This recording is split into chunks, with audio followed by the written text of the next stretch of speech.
Llevaba 4 horas esperando en el registro civil de Monterrey cuando mi novio me dejó plantada por cuarta vez. Desesperada y humillada, estaba a punto de irme cuando la empleada bromeó que el hombre que también esperaba solo haría buena pareja conmigo. Nos miramos 15 segundos, asentimos, y 20 minutos después yo, Patricia Hernández, de 31 años, tenía un marido desconocido. Pero esa misma noche, cuando descubrí el terrible secreto que ocultaba, supe que había cometido el error más grande de mi vida. Pero antes de entrar en la historia, apóyanos dándole like y suscribiéndote ahora mismo. También quiero saludarlos. Déjenme en los comentarios su nombre, su ciudad, ideas, gracias. La tormenta golpeaba las ventanas del registro civil con una furia que parecía reflejar mi estado de ánimo. Llevaba sentada en esa incómoda silla de metal 4 horas completas, desde el mediodía hasta que el cielo se oscureció con nubes negras amenazantes. Todo por un hombre que una vez más me había dejado plantada. Mi celular vibró con un mensaje tan breve como doloroso. Amor, me surgió algo urgente en la oficina. El jefe me necesita. Tú siempre me entiendes, ¿verdad? La próxima semana sin falta. La próxima semana. Siempre la próxima semana. Esta era la 4ª vez que Javier cancelaba nuestra cita para casarnos. 4 veces que me había arreglado con ilusión. 4 veces que había llegado puntual al registro civil. 4 veces que me había quedado esperando como una tonta, mientras él priorizaba absolutamente todo menos a mí. Miré el vestido color marfil que me había costado 2 quincenas de mi sueldo como contadora. Luego toqué el sobre Manila en mi bolsa, donde guardaba el resultado del ultrasonido de 8 semanas. Había planeado sorprenderlo después de firmar el acta, mostrarle que no solo nos casaríamos, sino que también seríamos padres. Pero ahí estaba yo, sola otra vez, con mi sorpresa guardada y mi dignidad pisoteada. Mariana, la funcionaria del registro, una mujer mayor de pelo cano, levantó la vista del escritorio y me miró con una mezcla de compasión y cansancio. Ya casi terminó el horario, señorita. No creo que su prometido venga. ¿Por qué no regresa otro día? Sentí que las lágrimas amenazaban con salir, pero las contuve. No iba a llorar. Ya había llorado suficiente por un hombre que claramente no me valoraba. Estaba juntando mis cosas cuando algo en el reflejo de la ventana llamó mi atención. Al otro lado de la sala de espera, en la sección destinada a divorcios y trámites de soltería, había un hombre solo. Vestía una camisa azul marino y pantalón de mezclilla. Acababa de colgar una llamada telefónica y su rostro mostraba una expresión que reconocí de inmediato: derrota, tristeza y una rabia contenida. Con su mano se frotaba la frente como si intentara borrar un dolor de cabeza terrible. Sus ojos reflejaban exactamente lo que yo sentía en ese momento. Como si percibiera mi mirada, levantó la vista. Nuestros ojos se encontraron por un instante que pareció congelarse en el tiempo. En esa mirada compartida había un entendimiento silencioso, una comunión de almas rotas. Mariana nos observó a ambos y suspiró. Quizás el ambiente pesado la agobiaba, porque de repente soltó una broma para aligerar el momento. Miren nada más, qué casualidad. Ese muchacho de allá también lleva esperando desde el mediodía. Por lo que escuché de su llamada, también lo dejaron plantado. Los dos se quedaron esperando en balde. ¿Por qué no se juntan y así no desperdician un día que pudo ser bonito? Aquella broma casual pareció detener el tiempo por completo. El desconocido y yo nos miramos fijamente durante 15 segundos interminables. En sus ojos no vi burla ni superficialidad. Vi el mismo dolor que cargaba yo, la misma indignación y también algo más, la temeridad de alguien que ha sido empujado hasta el límite y ya no tiene nada que perder. De repente, se levantó de su asiento y caminó hacia mí con pasos decididos. Traía consigo el olor a lluvia fresca y un ligero aroma a café. Se plantó frente a mí y me miró directamente a los ojos. Su voz era profunda y firme, sin titubeos. Me llamo Diego, Diego Ramírez. Tengo 33 años, trabajo como ingeniero civil, No tengo vicios, no debo nada a nadie. Mis padres están en Puebla y tengo 2 hermanos. Hizo una pausa, tragó saliva y continuó. Si usted también está harta de esperar a alguien que no la valora y si necesita casarse ahora mismo, hagámoslo. Casémonos hoy. Mi corazón latía tan fuerte que sentí que se me saldría del pecho. No era emoción romántica, era el vértigo de estar parada al borde de un precipicio. Pero entonces la imagen de Javier en sus reuniones de negocios, en sus comidas con clientes, en sus salidas con amigos mientras yo siempre quedaba en segundo plano, despertó algo rebelde dentro de mí. ¿Por qué tenía que seguir esperando a alguien que me hacía sentir invisible? ¿Por qué tenía que irme de ahí humillada una vez más, bajo las miradas compasivas de extraños? Mi hijo merecía un padre presente, no promesas vacías. Apreté mi bolsa contra mi pecho, levanté la cabeza y miré a Diego a los ojos. En un momento de locura absoluta, de esos que cambian el curso de una vida entera, asentí. Está bien. Me llamo Patricia, Patricia Hernández. Tengo 31 años. Traigo todos mis papeles conmigo. Mariana se quedó con la boca abierta, sus ojos casi saliéndose de sus anteojos de pasta. Claramente no esperaba que su broma se convirtiera en realidad. Pero como ambos teníamos nuestros certificados de soltería listos, nuestras identificaciones en orden y todos los requisitos cumplidos, el trámite fue sorprendentemente rápido. 20 minutos después, con el sonido seco del sello estampándose sobre el papel oficial, Diego Ramírez y yo nos convertimos legalmente en marido y mujer. Sostuve el acta de matrimonio que todavía olía a tinta fresca y miré al hombre que acababa de convertirse en mi esposo. Una sensación de irrealidad me invadió por completo. ¿Qué había hecho? ¿En qué momento mi vida había dado este giro tan drástico? Diego guardó su copia del documento en el bolsillo de su camisa y se giró para mirarme. Sus ojos carecían de cualquier calidez o emoción. Solo reflejaban la dura realidad de lo que acabábamos de hacer. Vámonos.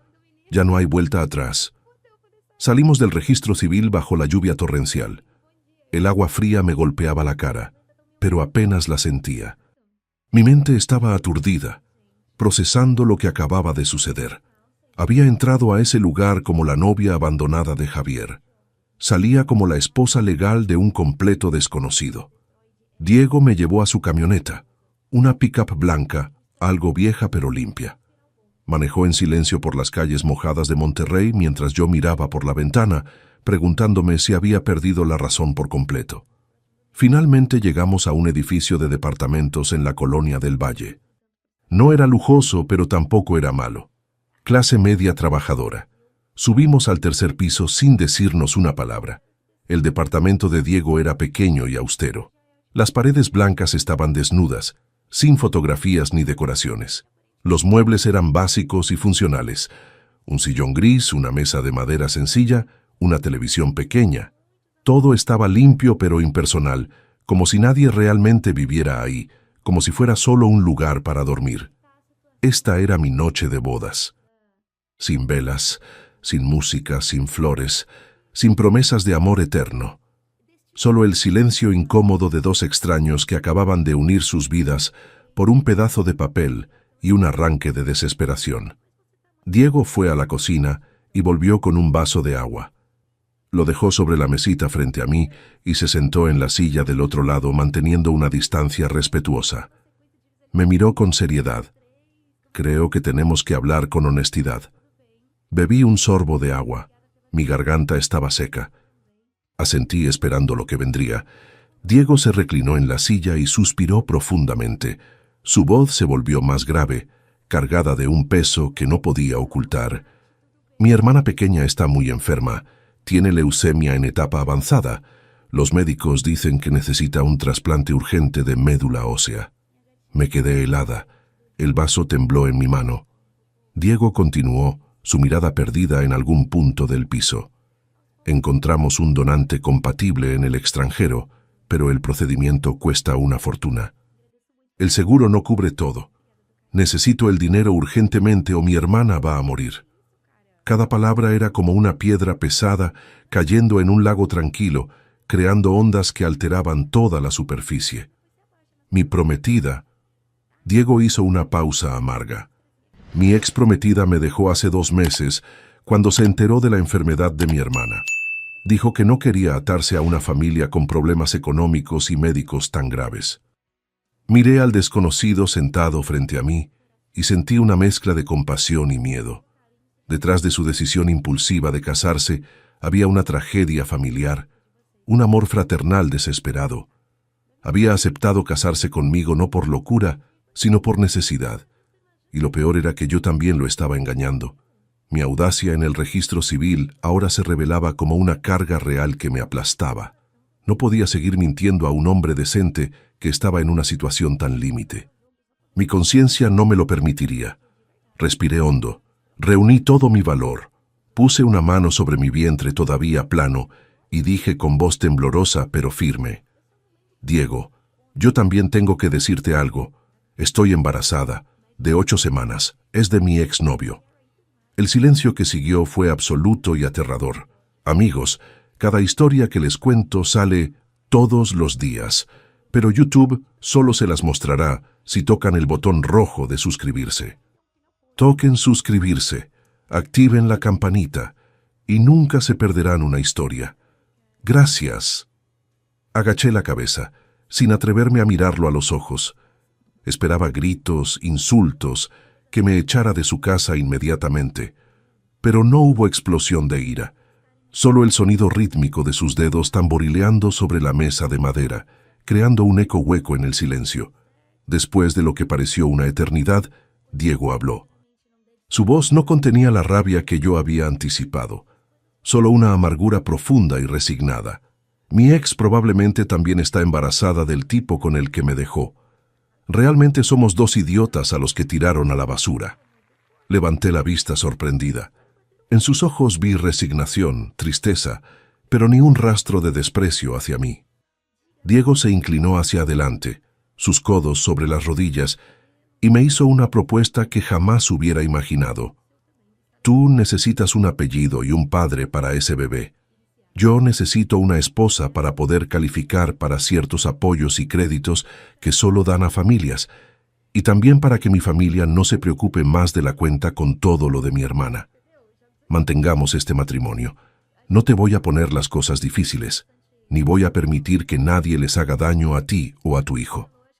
A cambio, ayúdame a cuidar a mi hermana cuando salga del hospital. Aquella propuesta era como un salvavidas lanzado a alguien que se está ahogando, pero también era una sentencia que me condenaba a vivir una mentira sin fecha de caducidad. Esa noche, acostada en la cama de la habitación que Diego me cedió mientras él dormía en el sofá de la sala, las lágrimas corrían silenciosamente por mis mejillas, empapando la almohada. Toqué mi vientre plano, sintiendo la presencia de esa pequeña vida que crecía dentro de mí. Me pregunté cómo enfrentaría a mi familia, a Javier, al mundo entero, con mi nueva identidad como la esposa de Diego. Desde la sala me llegaba el sonido de Diego moviéndose en el estrecho sofá, incapaz de encontrar una posición cómoda. Ese sonido me recordó que mi vida acababa de tomar un rumbo completamente diferente, lleno de incertidumbre. La débil luz del amanecer se filtró por las cortinas baratas, despertándome de una noche de sueño inquieto, llena de pesadillas. Abrí los ojos desorientada, tardando unos segundos en recordar dónde estaba. No era mi habitación. Era el cuarto de un desconocido que ahora era legalmente mi esposo. La puerta estaba entreabierta y desde afuera llegaba el tintineo suave de trastes y el aroma reconfortante de café recién hecho mezclado con huevos revueltos. Me levanté, me arreglé el pelo lo mejor que pude y salí intentando aparentar normalidad. Diego ya estaba levantado, vestido con una playera gris y pants. Estaba en la pequeña cocina, ocupado preparando el desayuno. Al verme salir, asintió brevemente. «Buenos días. Siéntate. Tenemos que ir temprano al hospital a ver a mi hermana». El desayuno transcurrió en un silencio incómodo, interrumpido solo por el sonido de los cubiertos contra los platos. Éramos como 2 actores ensayando nuestras líneas antes de la función. Diego me dio información básica para que nuestra historia cuadrara ante su familia. Éramos amigos desde hacía un par de años. Nos habíamos reencontrado recientemente. Los sentimientos surgieron de forma natural y decidimos casarnos porque nos llevábamos bien. No fue un impulso del momento, sino algo que veníamos considerando. La camioneta de Diego se detuvo frente al hospital universitario. El olor a desinfectante y la atmósfera pesada me golpearon apenas cruzamos las puertas. Apreté el asa de mi bolsa con las manos sudorosas y frías. Un sentimiento de culpa me ahogaba al pensar que iba a engañar a una familia que estaba pasando por algo tan terrible. La hermana de Diego, Valeria, yacía en una cama de hospital impecablemente blanca. Tenía apenas 23 años, pero se veía mucho más joven y frágil. Su cuerpo estaba demacrado por los tratamientos de quimioterapia. Había perdido todo su cabello y usaba una mascada rosa pálido cubriéndole la cabeza. Pero cuando nos vio entrar a Diego y a mí, tomados de la mano, sus ojos cansados se iluminaron con una vitalidad sorprendente. «Hermano, ¿ella es...?» preguntó Valeria con voz débil pero esperanzada. «Sí, vale. Ella es Patricia, mi esposa», dijo Diego, apretando suavemente mi mano como dándome valor. Valeria intentó incorporarse. Me apresuré a ayudarla. Ella tomó mi mano libre, una mano delgada como un pajarito pero cálida. Me miró con los ojos llenos de lágrimas de felicidad. Qué bueno que por fin mi hermano encontró a alguien. Estaba tan preocupada por él, tan solo desde que esa tonta lo dejó. Se quitó con dificultad una pulsera de plata con un dije de corazón que llevaba en la muñeca.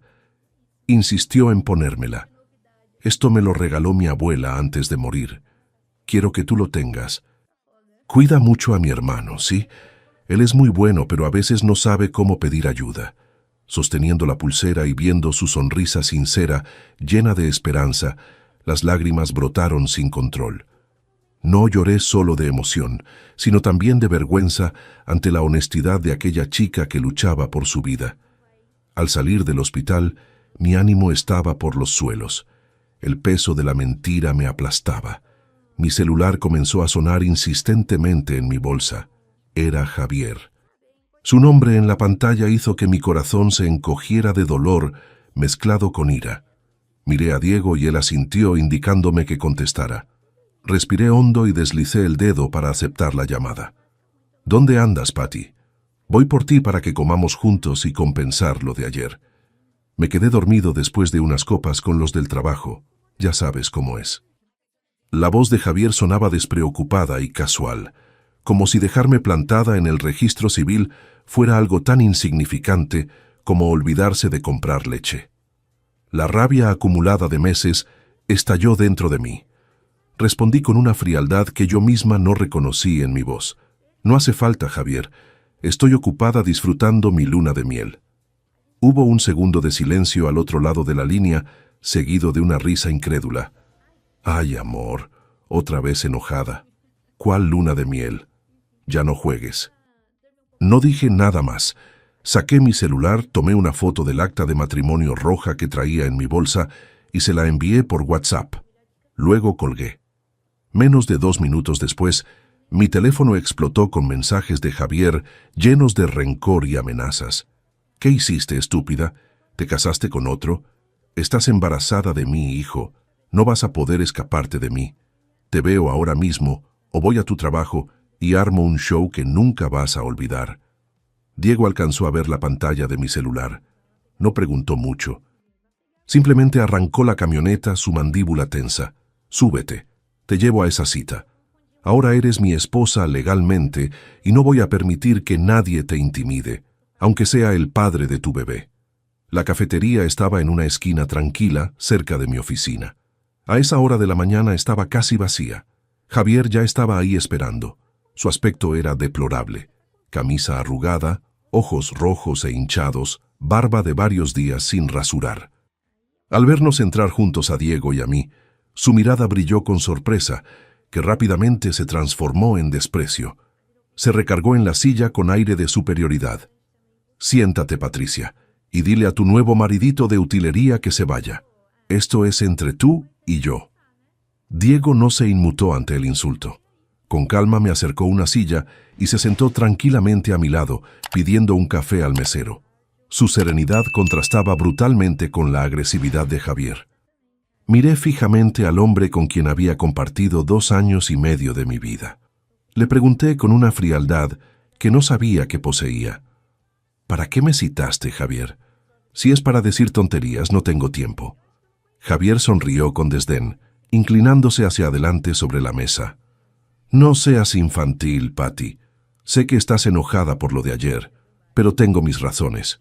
Me van a promover a gerente de la sucursal, pero la condición es que me case con la sobrina del director regional. Me quedé helada. Entonces esa era la verdadera razón. No me había dejado plantada por descuido o por trabajo. Me había abandonado porque estaba ocupado escalando en su carrera a costa de lo que fuera. Javier continuó hablando como si me estuviera haciendo un gran favor. Casarme con ella es solo por negocios, un trámite. Tú sabes que te quiero a ti. Aborta ese bebé. Sé mi amante y te mantengo bien. Te rento un departamento bonito, te compro un coche, no te va a faltar nada. Cada palabra era como veneno puro. Quería que abortara a mi hijo, que fuera su amante secreta. ¿Qué se creía que era yo? La ira me hizo temblar de pies a cabeza. No pude contenerme más. Tomé el vaso de agua que tenía enfrente y se lo arrojé directo a la cara. Miserable. Cállate la boca. Grité sin importarme las miradas de las pocas personas en la cafetería. Javier, empapado y furioso, se levantó de un salto. Levantó la mano para abofetearme. «Zorra loca, ¿cómo te atreves?» Pero antes de que su mano me alcanzara, otra mano fuerte como el acero la detuvo en el aire. Diego se había puesto de pie, agarró la muñeca de Javier con fuerza y lo empujó de vuelta a su asiento. Su voz era baja pero amenazante. «Esto es México. Golpear a una mujer es delito. Golpear a mi mujer es algo que no voy a tolerar». Javier se sobó la muñeca adolorida, fulminando a Diego con la mirada. «¿Y tú quién te crees? ¿Sabes quién soy yo? Con una llamada puedo hacer que pierdas tu trabajo». Diego se ajustó el cuello de la camisa, mirando a Javier con una mezcla de lástima y disgusto. «No necesito saber quién eres, pero sé que estás acosando a mi esposa. Las cámaras de este lugar están grabando, y yo también grabé toda tu interesante conversación sobre tus planes de matrimonio por conveniencia y tus propuestas indecentes. ¿Quieres que le envíe el video a tu director regional para que lo escuche?» El rostro de Javier pasó del rojo al blanco pálido en segundos. Balbuceó sin saber qué decir. Toda su arrogancia se había evaporado, reemplazada por el miedo de quien sabe que ha sido descubierto. «Vámonos», dijo Diego volviéndose hacia mí con voz suave. Tomó mi mano temblorosa y me sacó de la cafetería, dejando a Javier solo y expuesto. Al salir al aire fresco, sentí que volvía a respirar. Miré la espalda de Diego caminando junto a mí y por primera vez en mucho tiempo me sentí protegida de verdad, no por palabras vacías, sino por acciones concretas. Pero sabía que la tormenta apenas comenzaba. Después del tormentoso encuentro con Javier, intenté recomponerme para ir a trabajar. El proyecto de expansión de la empresa donde trabajaba como contadora era crucial. Llevaba 6 meses trabajando en él y representaba mi oportunidad de ascender a gerente de finanzas. Al entrar a la oficina, noté un ambiente extraño. Los murmullos se detuvieron apenas me vieron. Las miradas de mis compañeros ya no eran amigables. Había algo de recelo, sospecha y hasta cierto regocijo mal disimulado. Fernanda, mi compañera y rival directa por la promoción, se acercó a mi escritorio con su sonrisa falsa habitual. «Patricia, escuché que te casaste de repente. Debes estar exhausta. Tómate esto para recuperar energías. La presentación de esta tarde es muy importante. No dejes que tus problemas personales te afecten». Le di las gracias, pero aparté el sobre de vitaminas con una vaga sensación de inquietud. Fernanda nunca era amable sin tener un motivo oculto. Su sonrisa siempre escondía cuchillos afilados. La reunión comenzó a las 3 de la tarde con la presencia del director general y los representantes de los inversionistas. Subí confiada al frente y abrí mi presentación en PowerPoint. pero en cuanto apareció la primera diapositiva, un murmullo incómodo recorrió la sala. El director general frunció el ceño severamente y golpeó la mesa con fuerza. «Señorita Hernández, ¿cómo explica esto?». Lanzó sobre la mesa otro folder. Era una propuesta de soluciones integrales, nuestra competencia más grande. Y lo más aterrador era que el contenido era idéntico al mío, palabra por palabra, desde las proyecciones financieras hasta el análisis de riesgos. «¿Cómo? ¿Cómo es posible?», balbuceé con un sudor frío recorriéndome la espalda. Miré alrededor buscando apoyo, pero solo encontré miradas frías y acusatorias. Fue entonces cuando Fernanda habló con un tono de falsa preocupación. «Señor director, escuché que Patricia está pasando por apuros económicos y que se casó precipitadamente. Tal vez... Bueno, no quiero especular, pero Soluciones Integrales anunció esta propuesta ayer por la mañana en su sitio web. La acusación de haber vendido información confidencial de la empresa pendía sobre mi cabeza como una sentencia de muerte profesional. Llamaron inmediatamente al departamento de sistemas. El resultado me dejó sin palabras. El historial de mi computadora mostraba que se había enviado un correo electrónico con toda la información a una dirección de Soluciones Integrales el día anterior a las 2 de la tarde, justo cuando yo estaba en el registro civil. «Yo no hice eso, no estaba aquí a esa hora, no fui yo», grité desesperada. Pero las pruebas en la pantalla hacían inútil cualquier defensa. El director general me miró con profunda decepción y dictaminó con frialdad: «Mientras se investiga este asunto a fondo, la señorita Hernández queda suspendida sin goce de sueldo. Entregue todo el material del proyecto a la señorita Fernanda y prepárese para comparecer ante la junta directiva». Me quedé petrificada, sintiendo que el mundo se derrumbaba a mis pies. Recogí mis pertenencias en una caja de cartón bajo las miradas de todos. Fernanda pasó junto a mí y me susurró al oído con tono triunfante: «Para competir conmigo te falta mucho, querida. Vete a tu casa a cuidar de tu marido». Salí del edificio con la caja en brazos. El sol de la tarde caía sobre Monterrey y la gente pasaba apurada a mi lado, indiferente al fracaso de una mujer que acababa de ser expulsada del juego. No lloré. Parecía que mis lágrimas se habían secado por completo. Entendí que no había sido coincidencia, sino una trampa perfectamente orquestada para destruirme. Llegué al departamento cuando ya había anochecido. Diego estaba frente a su computadora, la luz del monitor iluminaba su rostro concentrado. Al verme con la caja no pareció sorprendido. Se levantó en silencio y me quitó la pesada caja de las manos. Me derrumbé en el sofá, agotada física y emocionalmente, preparada para sus preguntas y posibles reproches. «¿Te despidieron?», preguntó con una calma extraña. Asentí y le conté con amargura todo lo que había pasado. Cuando terminé mi relato, agaché la cabeza esperando su juicio. Diego guardó silencio un momento largo. Luego fue a la cocina y me trajo un vaso de agua de Jamaica tibia. Se sentó frente a mí y me miró directo a los ojos, haciendo una sola pregunta: «¿Lo hiciste tú?». Levanté la vista y negué con la cabeza firmemente: «No, te juro que no lo hice. Puedo ser muchas cosas, pero jamás vendería mi ética profesional». Diego asintió. Su rostro se relajó, mostrando una confianza absoluta. «Eso me basta. Te creo». Solo esas 3 palabras simples, pero fueron más poderosas que 1000 consuelos vacíos. Sentí un nudo en la garganta, y las lágrimas que había contenido toda la tarde finalmente brotaron. Por primera vez en mi vida, alguien me creía incondicionalmente sin pedir explicaciones extras. «Dame tu laptop. Y si puedes, intenta recordar si iniciaste sesión con tu cuenta del trabajo en algún otro dispositivo», dijo Diego, su voz volviéndose profesional y enfocada.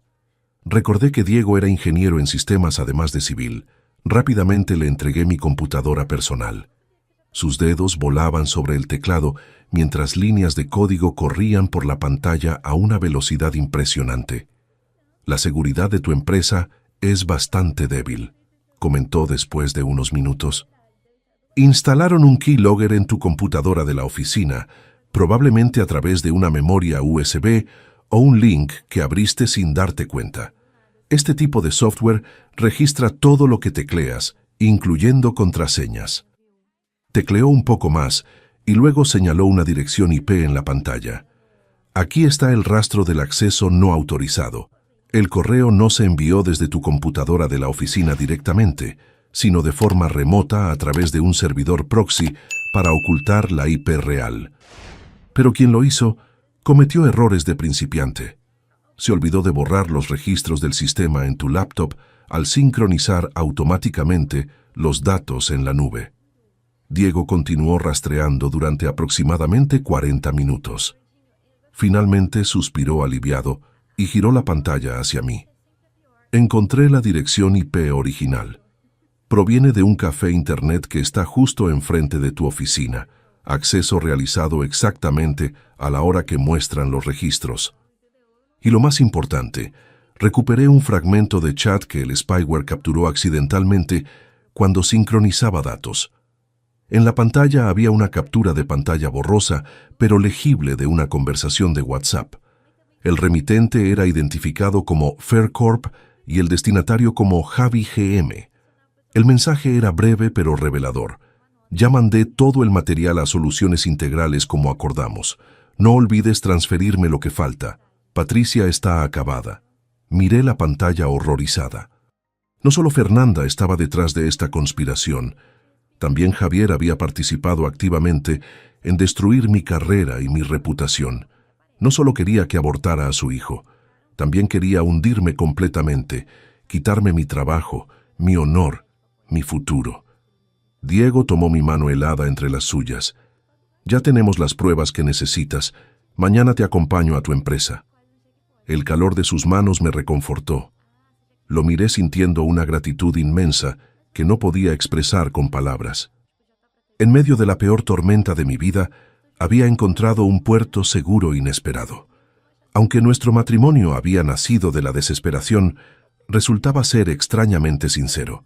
Si quieren saber cómo termina esta historia y conocer muchas más, denle al botón rojo de suscribirse. Es gratis y me ayuda muchísimo. Después de conseguir todas las pruebas que Diego había recopilado meticulosamente, no las envié inmediatamente a la dirección de la empresa. Me senté en silencio mirando los documentos impresos, con una mezcla compleja de sentimientos.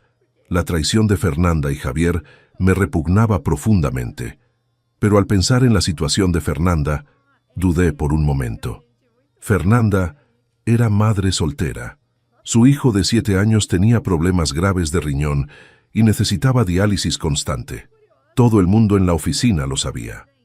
Entendía que la desesperación puede llevar a las personas a hacer cosas terribles cuando se trata de dinero para salvar a un hijo enfermo, pero eso no significaba que fuera a tolerar el daño que me habían hecho. A la mañana siguiente, cité a Fernanda en una cafetería tranquila lejos de la oficina. Al verme, se sobresaltó visiblemente, pero intentó mantener la compostura. No me anduve con rodeos. Puse los documentos impresos sobre la mesa. Fernanda, creo que deberías ver esto. Su rostro palideció dramáticamente al leer el chat con Javier y ver las pruebas técnicas del hackeo.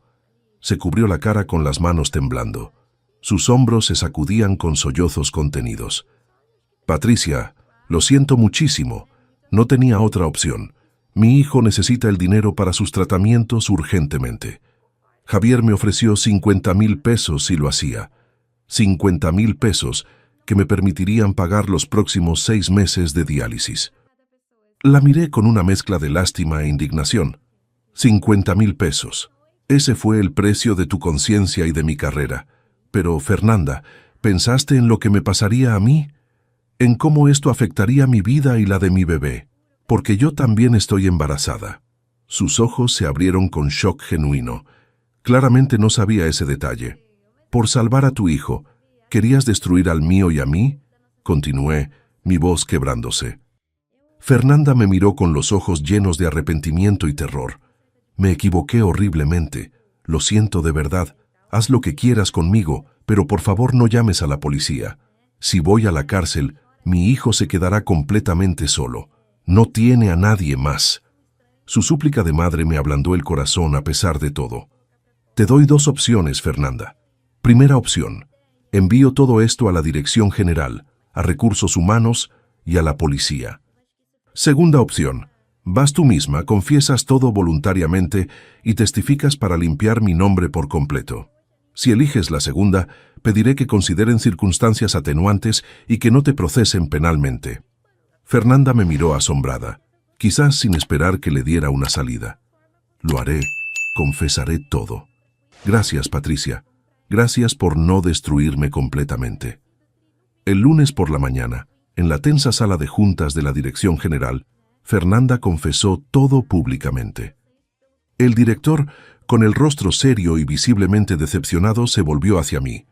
Señorita Hernández, la empresa le debe una gran disculpa. Su suspensión queda anulada de inmediato. Puede regresar a su puesto y continuar liderando el proyecto. La noticia se extendió rápidamente por toda la oficina. Fernanda fue despedida, pero no procesada legalmente, tal como prometí. En cuanto a Javier, el ascenso a gerente con el que tanto soñaba se desvaneció en el aire. Su reputación en el sector empresarial se desplomó, y su carrera, construida a base de manipulaciones, estaba al borde del colapso total.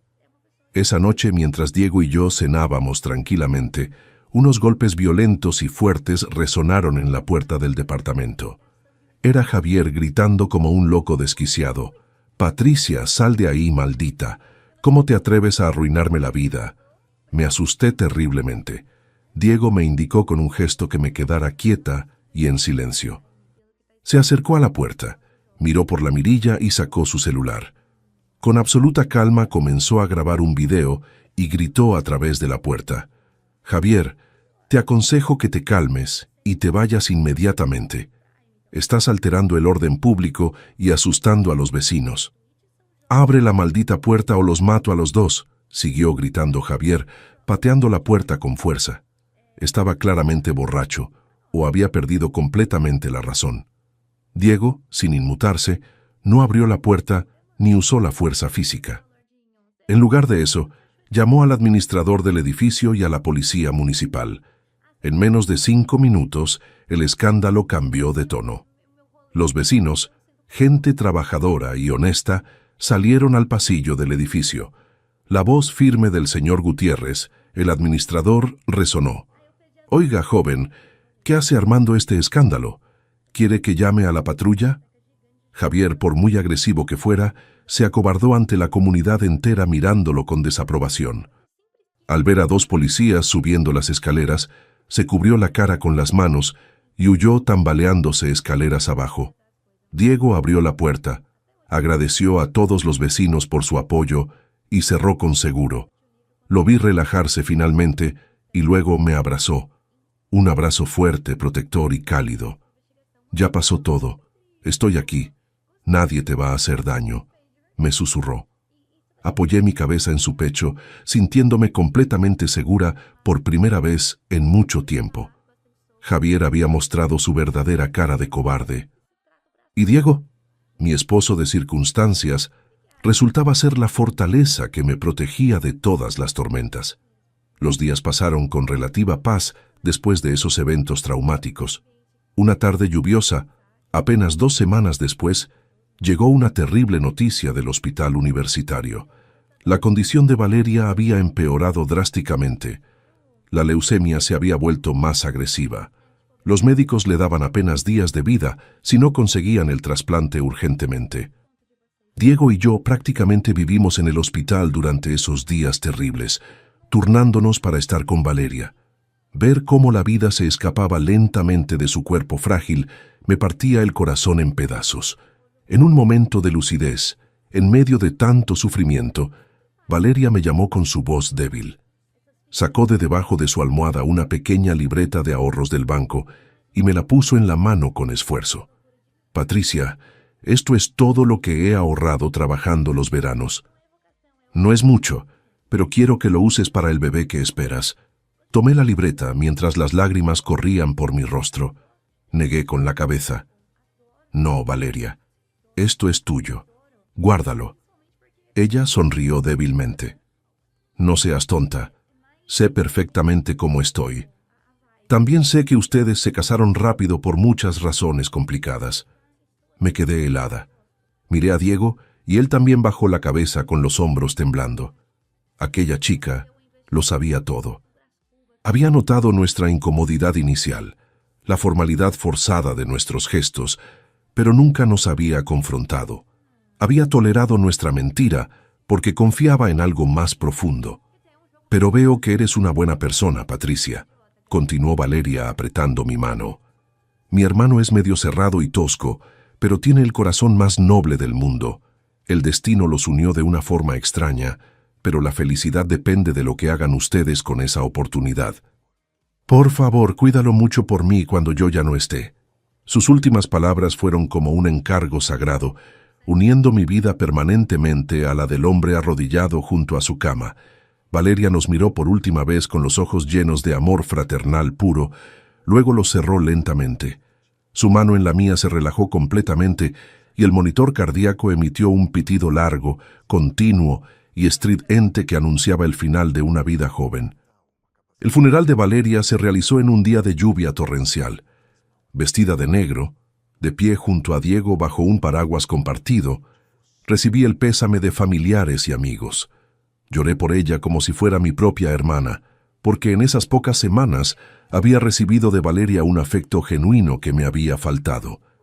Diego estaba ahí con los ojos rojos pero sin derramar una lágrima, manteniéndose fuerte para organizar todo.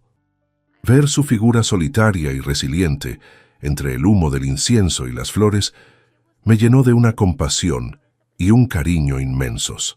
A partir de ese momento doloroso, lo nuestro ya no era solo un contrato matrimonial frío, se había convertido en un vínculo real de afecto y apoyo mutuo nacido del dolor compartido.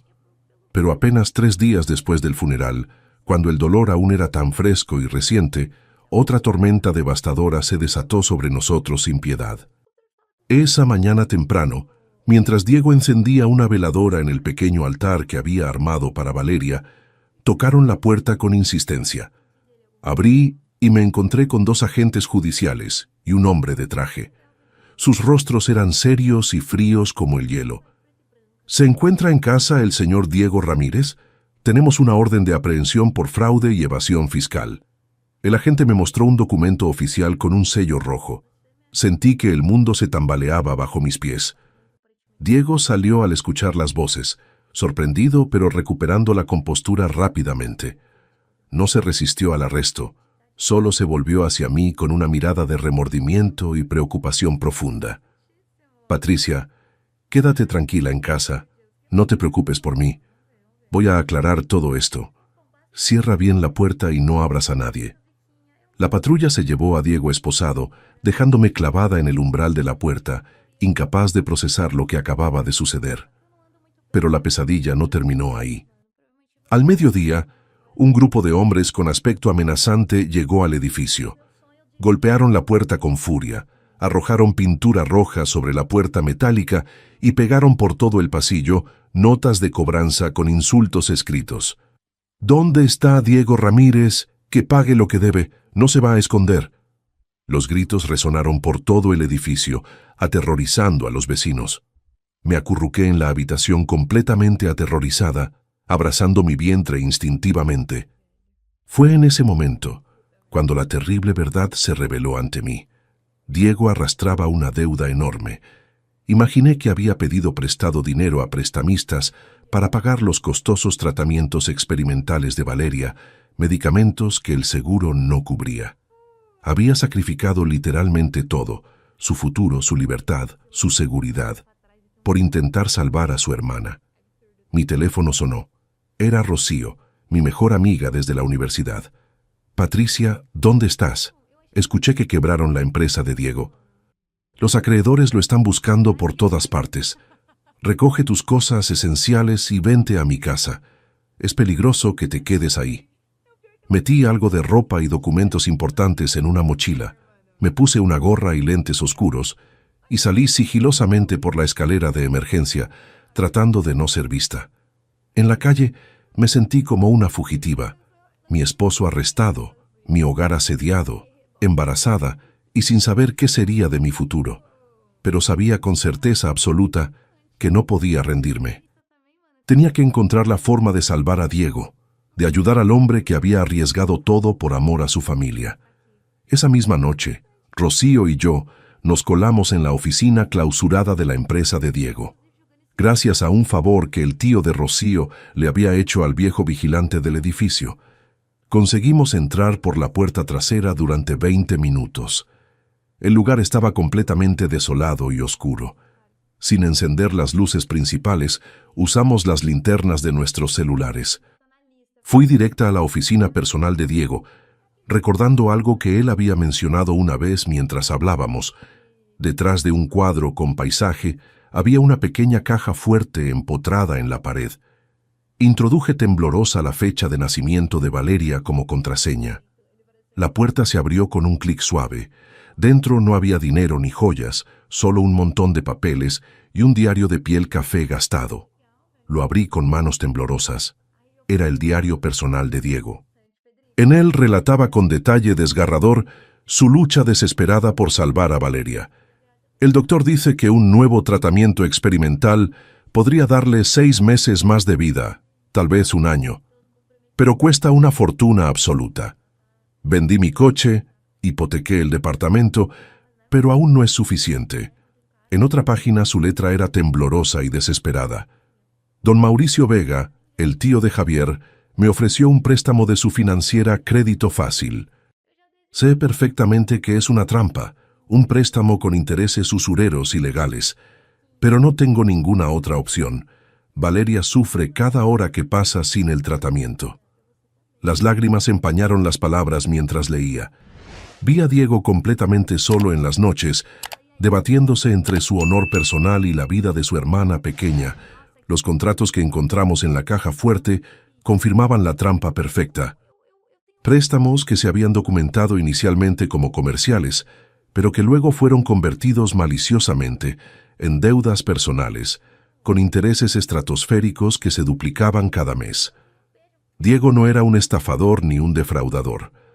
Era la víctima inocente de una red de usura organizada, tendida precisamente por las mismas personas que ahora querían destruirlo completamente.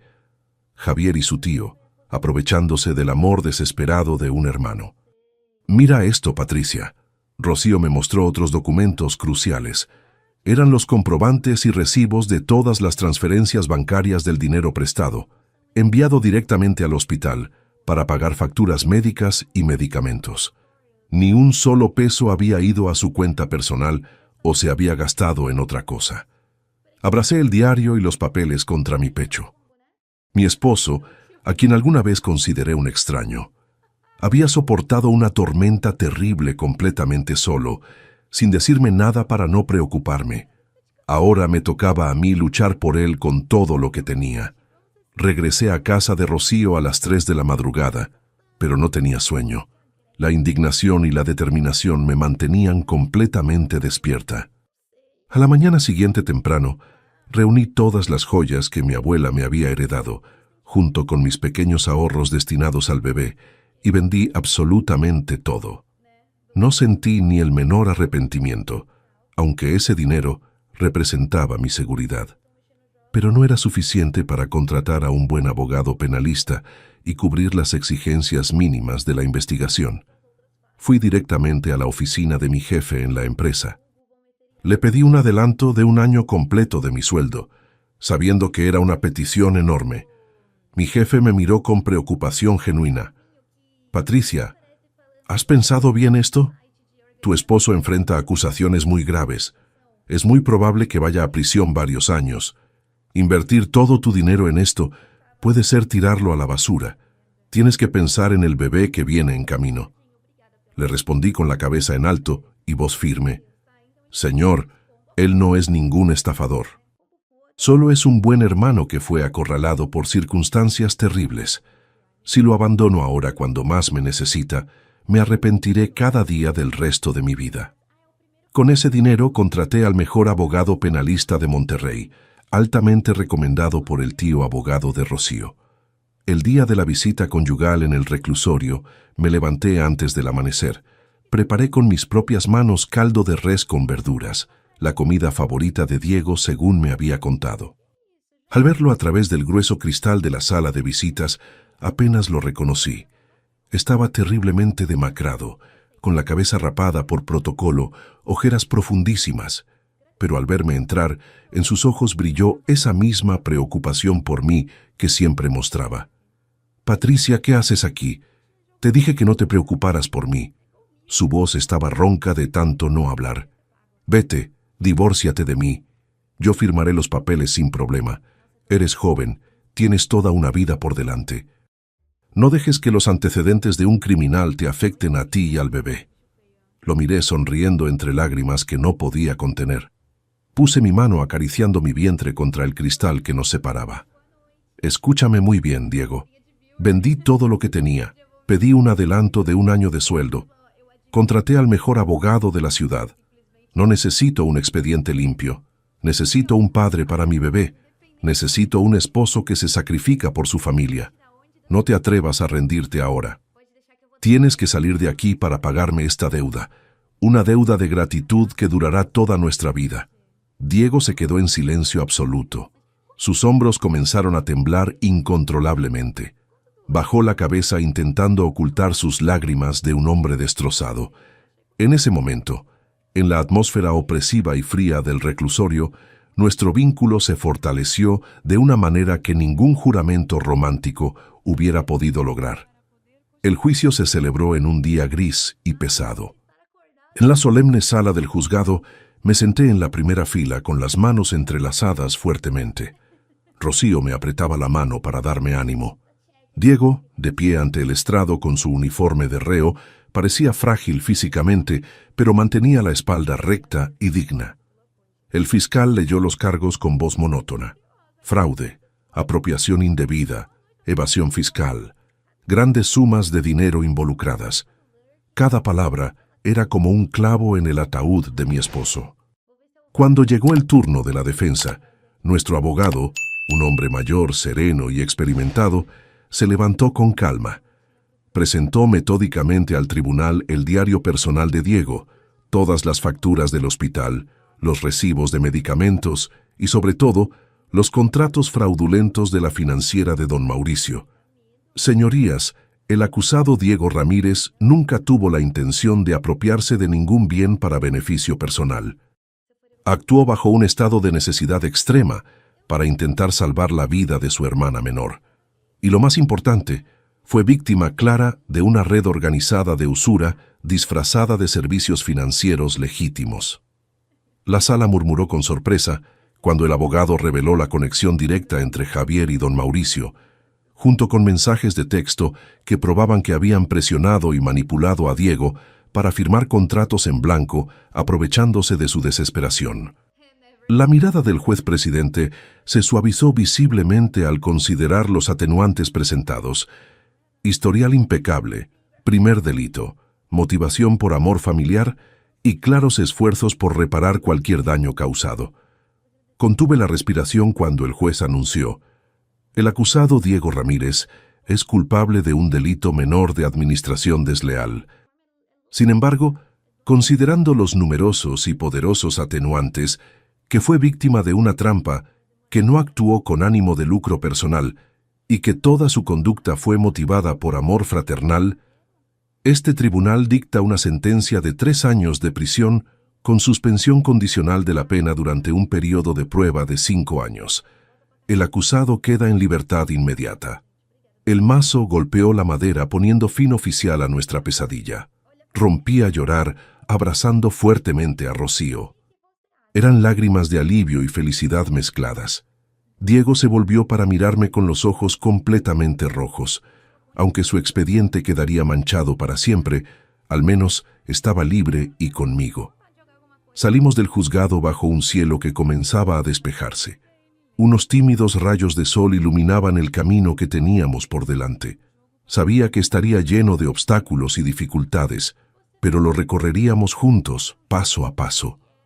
Los meses siguientes fueron extraordinariamente difíciles. La empresa de Diego quebró definitivamente, y todos sus bienes fueron embargados para pagar parte de las deudas. Su reputación como joven ingeniero exitoso fue reemplazada por la etiqueta social de exconvicto. Buscó trabajo incansablemente por todas partes, pero al ver sus antecedentes penales en el sistema, absolutamente todos le cerraban las puertas. Yo seguí trabajando con mi embarazo de 5 meses cada vez más evidente, convirtiéndome en el único sostén económico de nuestra pequeña familia. Ver a Diego cada día más abatido, fumando solo junto a la ventana, mirando la nada, me destrozaba el corazón. Una noche, al regresar tarde del trabajo, lo encontré con la cabeza hundida sobre la mesa, la cena que había preparado completamente fría. Lo abracé suavemente por detrás. Amor, no te desanimes así. Si nadie te quiere contratar como ingeniero, haremos otra cosa. Mientras sea trabajo honrado, no hay absolutamente nada de qué avergonzarse. Diego levantó la vista. Sus ojos brillaban con una determinación renovada. Tienes toda la razón. No puedo permitir que mi mujer y mi hijo sufran más por mi culpa. Soy un hombre y tengo que sacar adelante a esta familia como sea.